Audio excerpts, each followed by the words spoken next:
Inklyuziv ta'limni muvaffaqiyatli amalga oshirishning yangi psixologik-pedagogik yondashuvlari.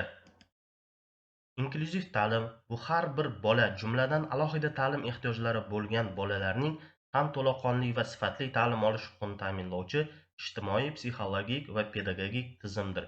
Uning asosiy mohiyati barcha bolalar ularning aqliy, jismoniy, ijtimoiy holatidan qat'iy nazar umumiy ta'lim maktabida birga o'qishlari uchun zarur shart-sharoitlar yaratishdir. Amaliyotchi psixolog nuqtai nazaridan qaralganda, inklyuziv ta'lim – bu faqatgina ta'lim tizimini modifikatsiya qilish emas, balki bolani psixologik qo'llab-quvvatlash va uning emotsional xavfsizligini ta'minlash va ijtimoiy integratsiyaga yo'naltirish jarayonidir. Inklyuziv ta'lim quyidagi asosiy yo'nalishlarni o'z ichiga oladi.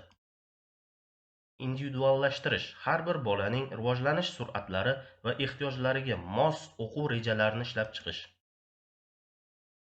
Ko'p darajali yondashuv, ta'lim metodlari, baholash vositalari va muloqot shakllarining moslashuvchanligi, psixologik tayyorgarlik o'qituvchilarning va sinfdoshlarning alohida ta'lim ehtiyojlari bor bolalarni qabul qilish madaniyatini shakllantirish, ijtimoiy qo'llab-quvvatlash, maktab psixologi, logoped, defektolog, ota-ona va jamiyat o'rtasida o'zaro hamkorlik. Inklyuziv ta'lim nima uchun muhim deb hisoblaysiz? Ushbu savolga javobni bu SMU metodi orqali mana shu jadvalda to'ldirib berishingizni so'raymiz.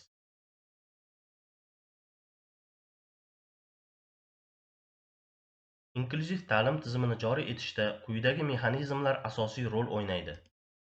Kadrlar tayyorlash. Inklyuziv ta'lim bo'yicha maxsus metodika va pedagogik psixologik kompetensiyalarga ega o'qituvchilarni tayyorlash. Maktab psixologlarini uzluksiz kasbiy rivojlantirish kurslarida zamonaviy inklyuziv strategiyalar bilan tanishtirish. Diagnostika va erta aniqlash. Psixologik tashxis orqali bolalardagi individual ehtiyojlarni erta bosqichda aniqlash. Har bir bolaga moslashtirilgan psixokorreksion dasturlarni ishlab chiqish. Qo'llab-quvvatlovchi xizmatlar. Defektolog, psixolog, maxsus pedagog va sog'liqni saqlash xodimlarining o'zaro hamkorlik tizimi. Masofaviy maslahatlar, reabilitatsion kurslar va oila bilan ishlash mexanizmlari. Motivatsiya va inklyuziv madaniyat. Sinfdagi ijobiy muhitni shakllantirish, zo'ravonlik, bullingning oldini olish. Alohida ta'lim ehtiyojlari bor bolalarga nisbatan hurmat, empatiya va qo'llab-quvvatlash muhitini yaratish. Alohida ta'lim ehtiyojlari bor bolalar bilan ishlashda qanday psixodiagnostik metodlardan foydalanasiz? Eshitishda nuqsoni bor bolalar uchun qanday psixokorreksion dasturlar tuzdingiz? Psixokorreksion dastur tuzishda qanday nazariyadan foydalanasiz? Faoliyatingizni qaysi mutaxassislar bilan hamkorlikda olib borasiz? Psixologik qo'llab-quvvatlashda eng muhim omil nima deb hisoblaysiz? Maktab sog'lom ijtimoiy psixologik muhitni shakllantirish uchun qanday treninglardan foydalanasiz?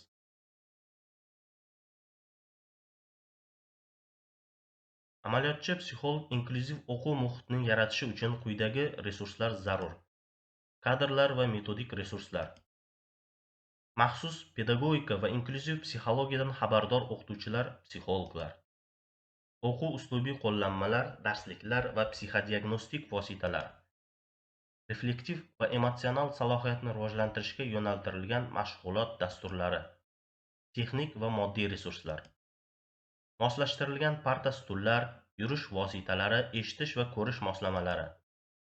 Axborot kommunikatsiya texnologiyalari, interaktiv doskalar, planshetlar, maxsus multimedia mahsulotlari.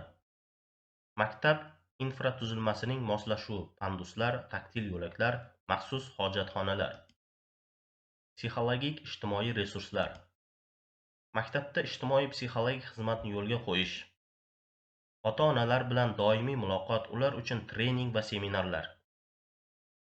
Inklyuziv to'garaklar, klublar va ijtimoiy loyihalar orqali bolani jamoaga integratsiya qilish. Normativ-huquqiy resurslar. Davlat standartlari va qonunchilikka asoslangan metodik hujjatlar. Alohida ta'lim ehtiyojlari bor bolalar uchun muvofiqlashtirilgan baholash mezonlari va pedagogik talablar. Inklyuziv ta'lim bu nafaqat ta'lim tizimining modernizatsiyasi, balki inson qadriyatlarini ustuvor qo'ygan yondashuvdir. Amaliyotchi psixolog sifatida bizning vazifamiz har bir bolaga o'z salohiyatini to'liq ro'yobga chiqarishiga sharoit yaratish, ularning emotsional va ijtimoiy farovonligini ta'minlashdir. Inklyuziv ta'lim muhitini yaratish bu umumiy sa'y-harakatlar, tizimli yondashuv va professional qo'llab-quvvatlash natijasida yuzaga chiqadigan jarayondir.